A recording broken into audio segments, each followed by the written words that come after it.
30장 1절에서 6절까지 말씀 우리 함께 읽도록 하겠습니다. 다윗과 그의 사람들이 사흘 만에 시글락에 이른 때에 아말렉 사람들이 이미 네겝과 시글락을 침노하였는데 그들이 시글락을 쳐서 불사르고 거기에 있는 젊거나 늙은 여인들은 한 사람도 죽이지 아니하고 다 사로잡아 끌고 자기 길을 갔더라. 다윗과 그의 사람들이 성읍에 이르러 본즉 성읍이 불탔고 자기들의 아내와 자녀들이 사로잡혔는지라. 다윗과 그와 함께한 백성이 울 기력이 없도록 소리를 높여 울었더라. 다윗의 두 아내 이스라엘 여인 아히노암과 갈멜 사람 나발의 아내였던 아비가일도 사로잡혔더라.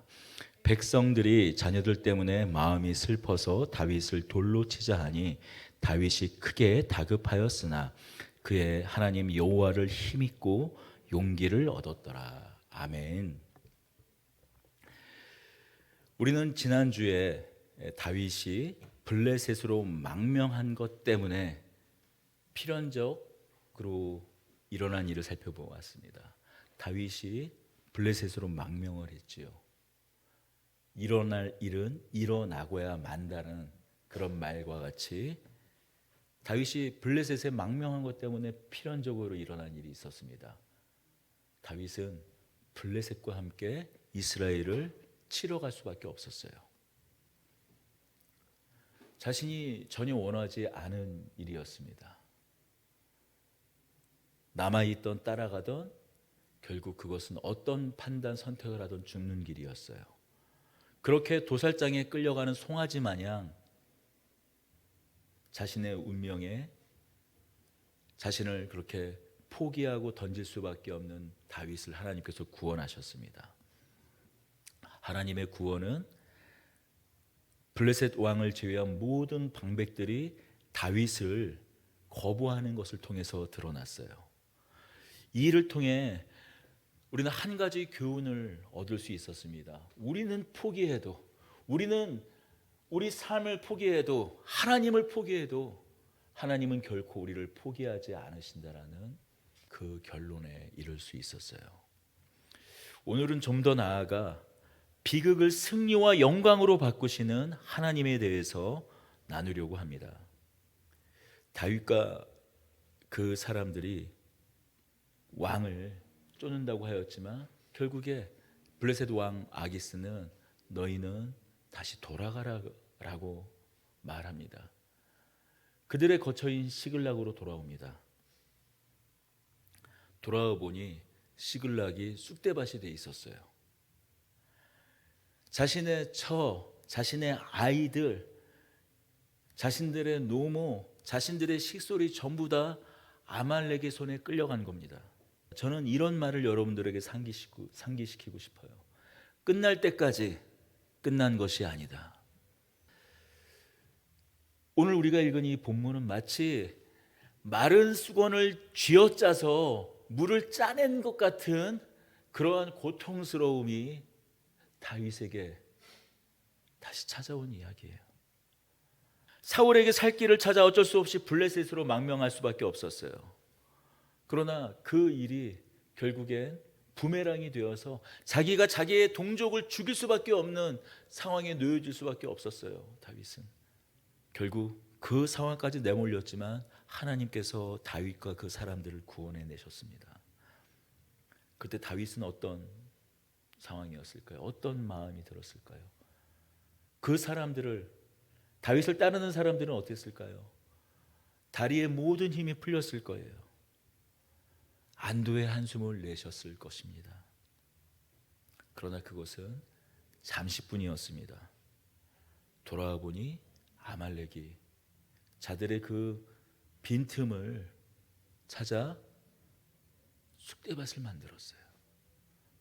집은 다 허물어지고 자신의 처자식들은 끌려가고 자신의 노모도 끌려가고 그런 참혹한 그 실상이 그들을 기다리고 있었습니다.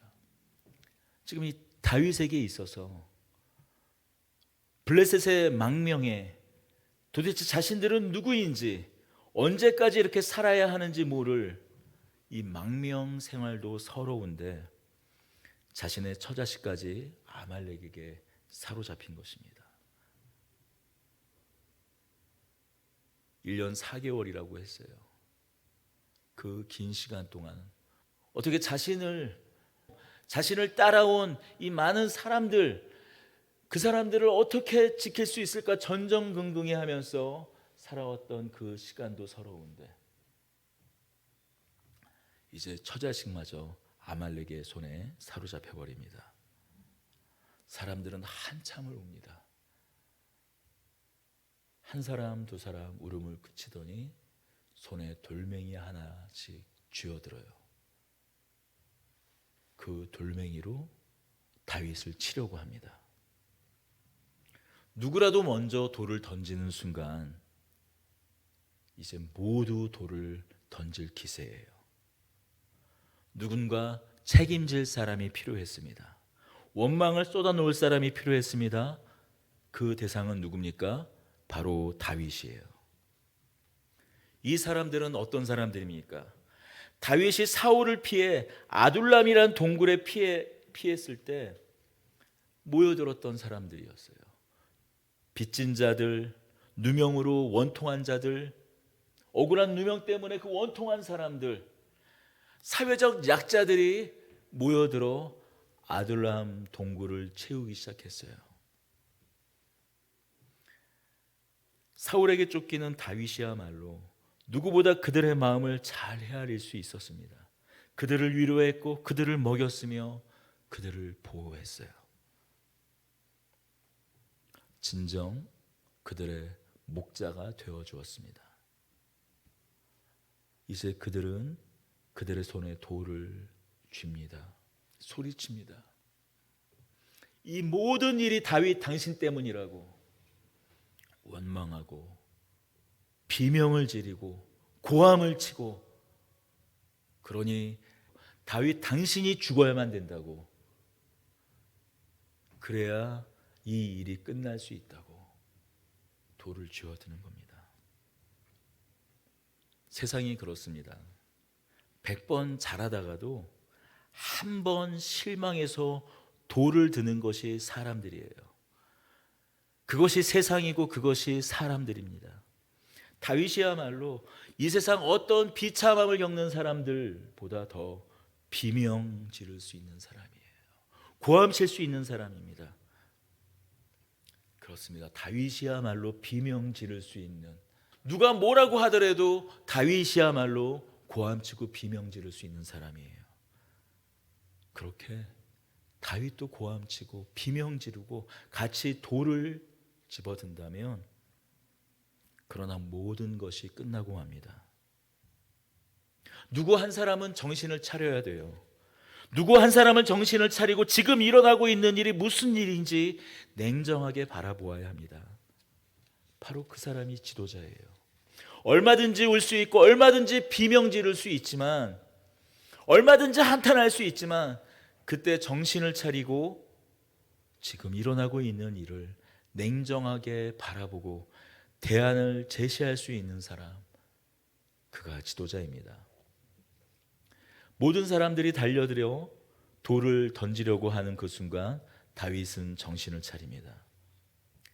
이스라엘을 칠 수밖에 없는, 이러지도 못하고 저러지도 못할 구렁텅이에서 건져내신 분이 하나님이셨습니다. 다윗은 똑똑히 알았어요. 다윗이 블레셋으로 망명할 때 하나님께서 자신을 떠났다고 생각했지만 여전히 하나님께서는 자신을 지켜주고 계심을 알았습니다. 지금이야말로 하나님을 찾을 때구나. 지금이야말로 하나님께 기도할 때구나. 지금이야말로 하나님의 뜻을 구할 때이구나. 다윗은 알았어요. 여러분, 우리도 살다 보면 다윗처럼 비명 지를 수 있어요. 다윗의 그 사람처럼 비명 지를 수 있습니다. 비명 지르고 얼마든지 소리치고 화내고 원망할 수 있습니다. 누구 하나 너 그러는 거 욕할 수 없어. 그렇게 세상이 위로할 때가 있어요. 내가 다시는 하나님 믿나 봐라 할 때가 있습니다. 그럴 때가 반드시 찾아옵니다. 여러분, 그때야말로 하나님을 찾을 때입니다. 그때야말로 기도할 때입니다. 그때야말로 하나님의 뜻을 구할 때입니다. 우리 6절을 큰 소리로 함께 읽어보겠습니다. 백성들이 자녀들 때문에 마음이 슬퍼서 다윗을 돌로 치자 하니 다윗이 크게 다급하였으나 그의 하나님 여호와를 힘입고 용기를 얻었더라. 함께 절망하지 않고 원망하며 소리치지 않고 여호와를 바라고 용기를 얻습니다. 하나님께서 지금 이 순간에도 우리와 함께 하신다는 확신을 잃지 않습니다. 우리 이어서 7절도 읽겠습니다. 다윗이 아히멜렉의 아들 제사장 아비아달에게 이르되 원하건대 에봇을 내게 가져오라. 아비아달이 에봇을 다윗에게로 가져가매 다윗이 여호와께 묻자와 이르되 내가 이 군대를 추격하면 따라잡겠나이까 하니 여호와께서 그에게 대답하시되 그를 쫓아가라. 내가 반드시 따라잡고 도로 찾으리라. 제사장 아비아달에게 이 에봇을 가져오게 합니다. 에봇은 제사장이 입는 옷이에요. 에봇 앞에는 흉패가 있었습니다. 그 흉패는 이스라엘 12지파를 상징하는 12보석이 박혀 있고 그 안에는 우밈과 둠림이 있었어요. 하나님께 뜻을 묻고자 할 때 그 손을 집어넣어 나오는 그 우밈과 둠림, 둠림이 나오냐 우밈이 나오냐, 우밈이 나오냐 둠림이 나오냐로 하나님의 뜻을 판별할 수 있었습니다. 어떻게 보면 제비뽑기와 같은 것이지만 그러나 그것은 단순한 제비뽑기 그 이상의 의미를 가지고 있습니다. 에봇은 하나님의 뜻에 전적으로 순종한다라는 의미를 가지고 있어요. 우리의 기도는 어떻습니까? 내가 원하는 마치 인디안 기우제 지내듯이 내가 원하는 그 답이 나올 때까지 하나님께 그냥 구하는 것 아닙니까? 하나님께서 내가 원하는 뜻을 주지 않으시면 그 대답을 해주지 않으면 하나님의 대답을 바꾸려고 마치 인디안 기우제 지내듯이 기도를 합니다.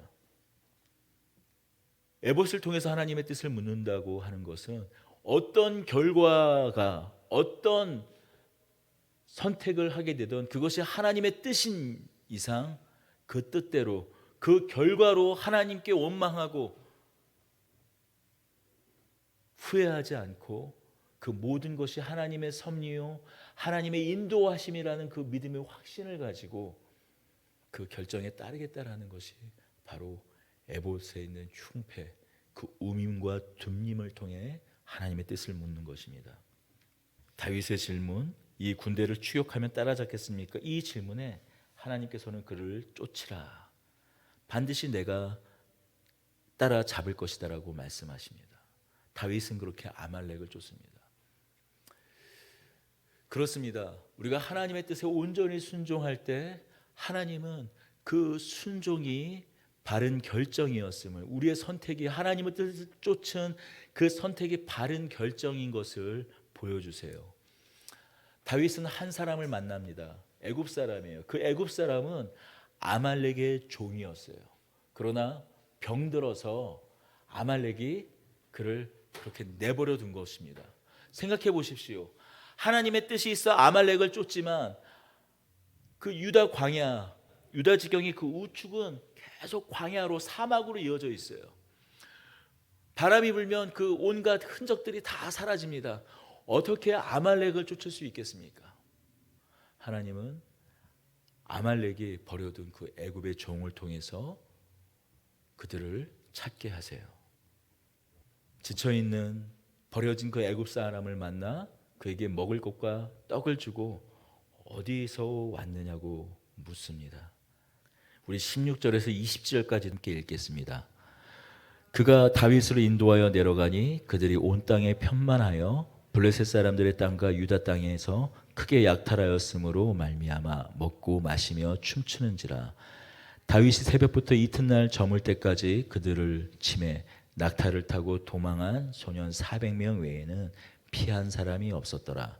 다윗이 아말렉 사람들이 빼앗아갔던 모든 것을 도로 찾고 그의 두 아내를 구원하였고 그들이 약탈하였던 것 곧 무리의 자녀들이나 빼앗던 것은 크고 작은 것들을 막론하고 아무것도 잃은 것 없이 모두 다윗이 도로 찾아왔고 20절 읽겠습니다.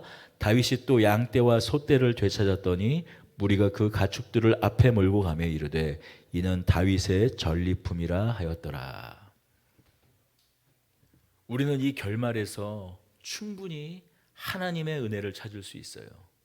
한숨과 비참, 비명을 하나님의 승리와 하나님의 영광으로 바꾸시는 하나님을 찾을 수 있습니다.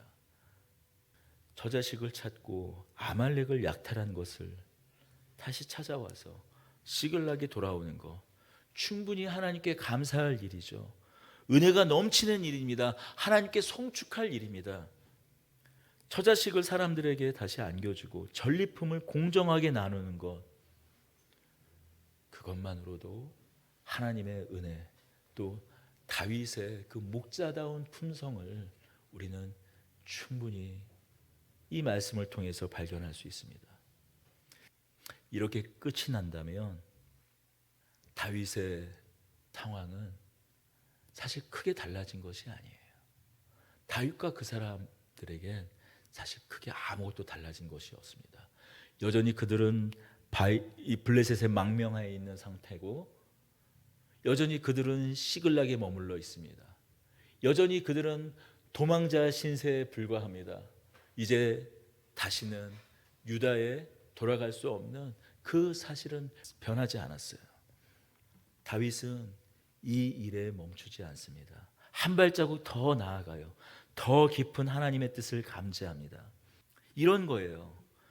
블레셋으로 망명한 것 때문에 결국 동족 이스라엘을 블레셋과 같이 공격할 수밖에 없었던 것, 블레셋 방배들이 다윗을 의심한 것, 그래서 다시 돌아올 수밖에 없었던 것, 아말렉이 다윗을 비롯해서 그들의 용사의 처자식을 빼앗아 간 것, 이러한 모든 일은 표층에서 일어난 일이에요. 표면적으로 일어난 일입니다. 우리는 어떤 상황, 어떤 현상을 보면 그저 겉에서 일어난 것만 살피고 맙니다. 그러다 보니 어떤 상황이 닥치면 그 상황 하나하나를 넘어가는 것으로 족하고 말아요. 현재 일어나고 있는 일들, 그 안에 심층적인 일들이 예비되고 진행되고 있는데, 지금 일어난 일, 그 이면에 더 큰 일을 보지 못하고, 그 심층 그 내면에 자리 잡고 있는 일들을 보지 못하고 그저 드러난 일, 현상을 쫓는데 급급합니다. 그러나 다윗은 지금 일어나고 있는 일이 어떤 일인지 알고 있었어요. 다윗이 그를 따르는 사람들의 처자식들을 가족에게 돌려보내고 전리품을 공정하게 나누는 것으로 다윗은 만족하지 않았습니다. 우리 다 같이 21절에서 24절을 큰 목소리로 읽겠습니다. 다윗이 전에 피곤하여 능히 자기를 따르지 못하므로 부솔 시내에 머물게 한 이 백성에게 오매 그들이 다윗과 그와 함께한 백성을 영접하러 나오는지라. 다윗이 그 백성에게 이르러 문안하매 다윗과 함께 갔던 자들 가운데 악한 자와 불량배들이 다 이르되 그들이 우리와 함께 가지 아니하였은즉 우리가 도로 찾은 물건은 무엇이든지 그들에게 주지 말고 각자의 처자만 데리고 떠나가게 하라 하는지라. 다윗이 이르되 나의 형제들아, 여호와께서 우리를 보호하시고 우리를 치러 온 그 군대를 우리 손에 넘기셨은즉 그가 우리에게 주신 것을 너희가 이같이 못하리라. 이 일에 누가 너희에게 듣겠느냐? 전장에 내려갔던 자의 분깃이나 소유물 곁에 머물렀던 자의 분깃이 동일할지니 같이 분배할 것이니라 하고. 그날부터 다윗이 이것으로 이스라엘의 율례와 규례를 삼았더니 오늘까지 이르니라. 만약에 다윗이 전리품만을 공정하게 나누는 것으로 끝냈다면 다윗 그 역시 누구나처럼 그저 표층에서 일어나는 일을 해결하는 사람들이었을 거예요. 그러나 다윗은 한 걸음 더 나아갑니다. 지금 일어나는 일을 통해서 무엇을 해결할 수 있는지를 알았어요. 26절에서 31절까지 다시 읽겠습니다. 다윗이 시글락에 이르러 전리품을 그의 친구 유다 장로들에게 보내어 이르되 보라, 여호와의 원수에게 탈취한 것을 너희에게 선사하노라 하고, 베델에 있는 자와 남방 라못에 있는 자와 얏딜에 있는 자와 야로에 있는 자와 신못에 있는 자와 에스드르모아에 있는 자와 라갈에 있는 자와 여라무엘에 있는 사람의 성읍들에 있는 자와 겐 사람의 성읍들에 있는 자와 홀마에 있는 자와 고라산에 있는 자와 아닥에 있는 자와 헤브론에 있는 자와 다윗과 그의 사람들이 왕래하는 모든 곳에 보내었더라. 다윗은 무슨 일을 한 겁니까? 유다 지방의 유력한 장로들의 마음을 산 거예요. 다윗에게 있어서 정말 위기는 무엇입니까? 블레셋에 망명을 한 거예요. 다윗과 그의 용사들이 이 전쟁에 참전을 하진 않았지만 이스라엘 사람들이 블레셋 사람들에 대한 원망은 더 깊어져만 갔습니다. 전쟁이 어떻게 결판이 나던 간에 다윗은 다시 돌아갈 명분이 없어졌어요. 20절에 보면 다윗이 또 양떼와 소떼를 되찾았더니 무리가 그 가축들을 앞에 몰고 가며 이르되 이는 다윗의 전리품이라 하였더라. 이 전리품이 얼마나 많았는지 자신의 용사들에게 다 나눠주고 자신을 쫓지 못하고 피곤에 지쳐있던 사람들에게도 공정하게 나눠주고도 남음이 있었습니다. 왜냐하면 아말렉이 시글락만 쳐들어왔던 것이 아니라 여러 블레셋 지방과 여러 유다 지방도 같이 침략을 했기 때문이에요. 그러니 아말렉에서 되찾은 것을 자신들이 나누고도 충분히 남았던 것이죠. 그래서 그 남은 것이 얼마나 많았던지 다윗의 전리품이라고 말하고 있습니다. 그러나 그것을 누구에게도 나누고 있습니까? 유다 장로들에게도 나누고 있는 거예요. 만약 다윗이 일어난 일들의 표층만 보는 사람이었다면 자신과 자신의 가족과 자신을 따르는 사람들의 안전에 만족했을 거예요. 그러나 다윗은 이 일의 심층을 보았습니다. 이 일들이 왜 일어나고 있는가? 바로 그 심층을 꿰뚫어 보았어요. 비참과 비명, 그 뒤편에 숨겨진 하나님의 일하심을 보았습니다. 하나님은 고난을 사용하셔서 하나님을 다시 찾게 하세요. 그 고난을 사용하셔서 하나님이 여전히 함께 하시고 일하고 계심을 우리에게 알게 하십니다. 그러나 우리는 이 본문의 말씀을 통해서 한 가지를 더 기억해야 합니다. 어떤 고난이나 환난이든지 그 이면에는, 그 심층에는 하나님께서 우리가 기대하지도 못하고 생각하지도 못했던 하나님의 계획과 일하심, 그 섭리가 있음을 우리는 잊으면 안 됩니다. 왜 성경은 다윗을 하나님과 합한 사람이라고 했을까요? 저는 그동안 이렇게 생각했어요. 다윗이 언제나 하나님의 뜻을 묻고 하나님께 그 뜻에 따라 순종했기에 하나님의 마음에 합한 사람이라고 생각했습니다. 오늘의 이야기를 묵상하면서 생각이 조금 바뀌었어요. 하나님께서는 조용히 지켜보았을 것입니다. 에봇을 찾아 하나님의 뜻을 묻고 아말렉을 뒤쫓고 결국에는 아말렉을 쫓아가 그들을 징벌하고 잃은 것을 되찾고 그 전리품을 공정하게 나누는 것, 여기까지는 어쩌면 누구나 할 수 있는 일입니다. 그저 눈에 보이는 일 하나하나를 쫓아서 해결하는 것이니까요. 그러나 본질적인 문제가 해결된 것은 아닙니다. 그들은 여전히 시글락에 머물고 있습니다.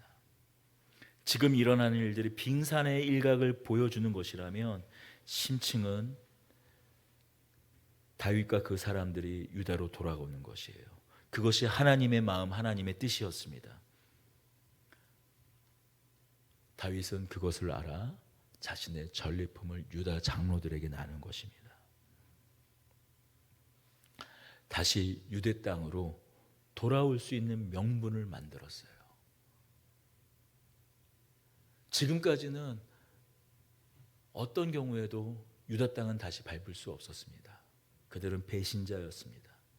그러나 이제 그 전리품으로 유다 장로들의 마음을 사서 유다 땅으로 돌아올 수 있는 명분을 만듭니다. 하나님이 열어주시는 그 퇴로, 하나님이 열어주신 그 문을 다윗은 버려두지 않고 활짝 열은 것입니다.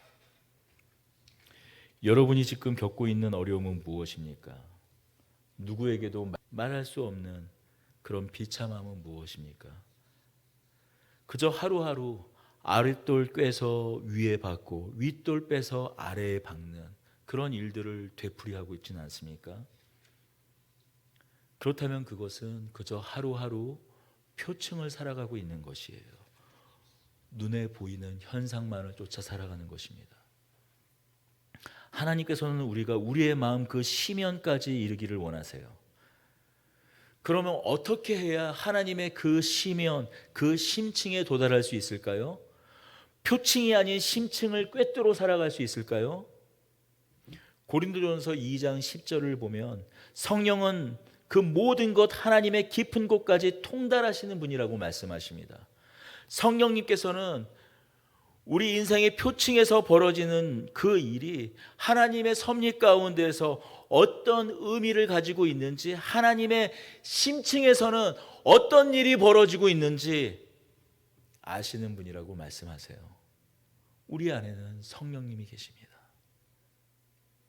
다윗이 나중에 유다와 이스라엘의 통일 왕국의 그 왕이 다시 되었을 때 언젠가 밧세바를 범하는 죄를 저지릅니다. 그의 죄가 낱낱이 드러나고 시편 51편을 보면 그의 침상이 이 눈물에 뜰 정도로 울며 그가 간구한 것이 있습니다. 주님, 나를 내쫓지 마시옵소서. 주의 성령을 내게서 거두지 말아달라고 그는 울부짖으며 기도합니다. 주의 성령이 다윗 그와 함께 했기에 그가 하나님의 마음을 합할 수 있었던 것을 다윗은 알고 있었어요. 그렇습니다. 성령이 아니고서는 표층에서 일어나는 일만 쫓아가는 인생을 우리는 살아갈 수밖에 없습니다. 그 심층에 일어나는 하나님의 마음, 하나님의 일을 아는 삶, 그것은 성령과 함께 할 때야 가능합니다. 사랑하는 여러분, 오늘 이 말씀을 통해 우리의 마음이 잠잠하게 되기를 원해요. 어쩌면 말은 하지 않지만, 입을 열어 비명을 지르고 있지는 않지만 무엇이 여러분을 격동케 합니까?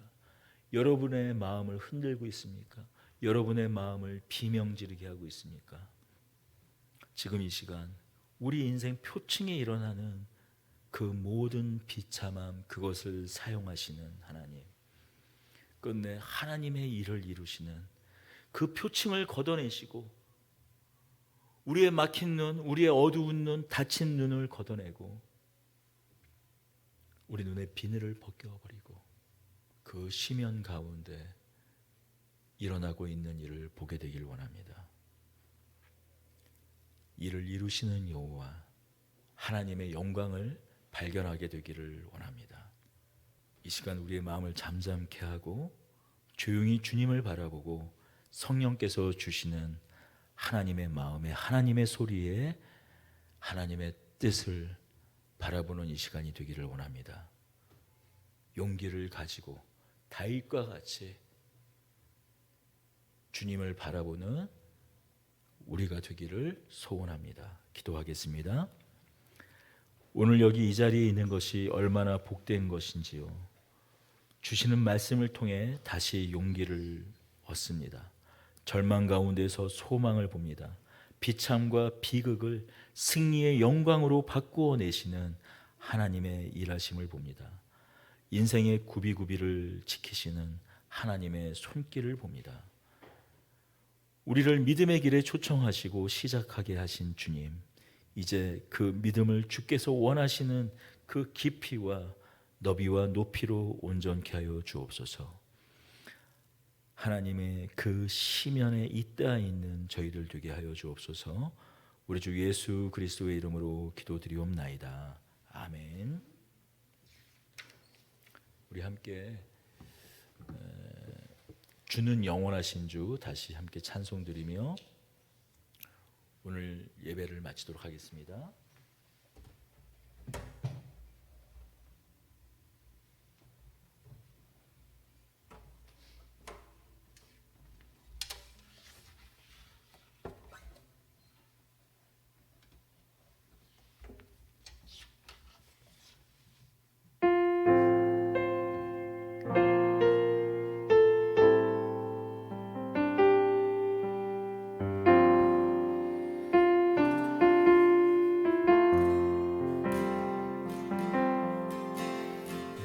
입술을 닫고 내 영혼을 열어 주의 광대하심에 주의 자비하심에 나가네. 내 작은 마음에 주의 크심을 담아 주의 광대하심을 주의 자비하심을 찬양해. 주는 영원하신 주 하늘 위에 높이 계신 주 측량 못할 그 자비하심이 우리 주 안에 나타나셨네.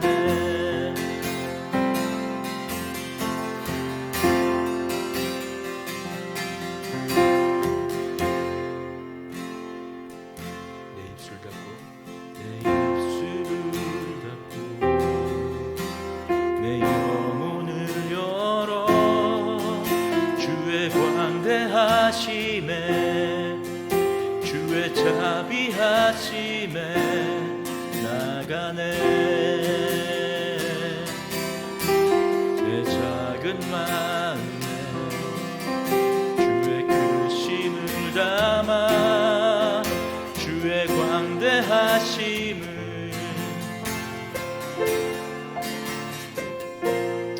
찬양해. 주는 영원하신 주 하늘 위에 높이 계신 주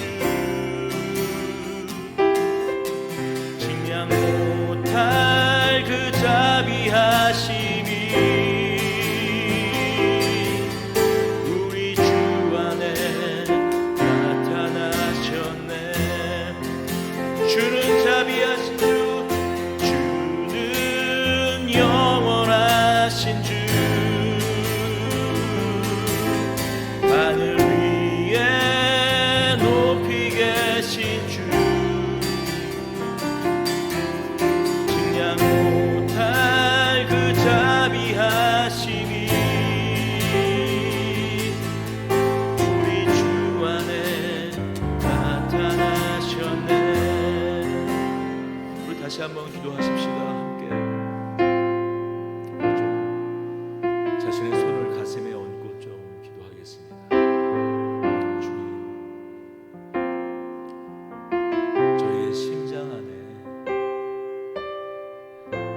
이제 흐르는 피는 세상의 육정으로 흐르는 피가 아닙니다.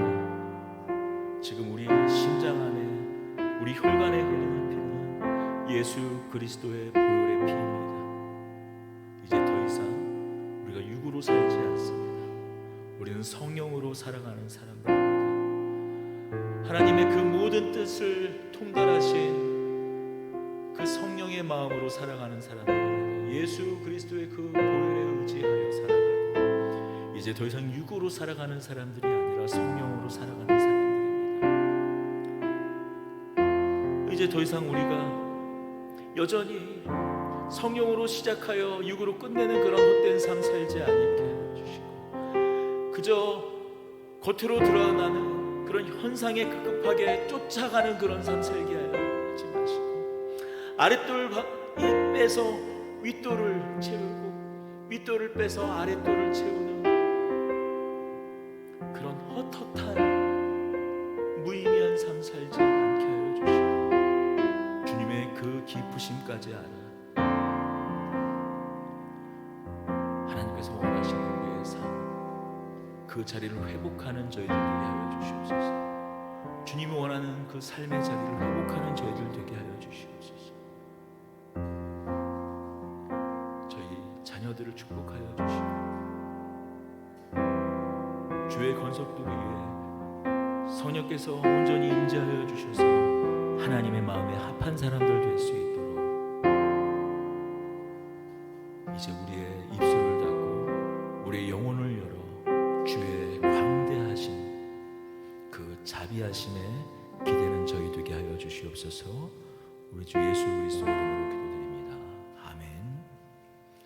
이제는 하나님 아버지의 극진하신 사랑과 우리 주 예수 그리스도의 변함없으신 은혜가 표층이 아닌 하나님의 그 심층 그 깊은 곳을 함께 바라보기를 소원하며 갈망하는 더드림 권속들 위에 성령님의 내주 교통 역사 위로하심이 영원토록 함께 계실지어다.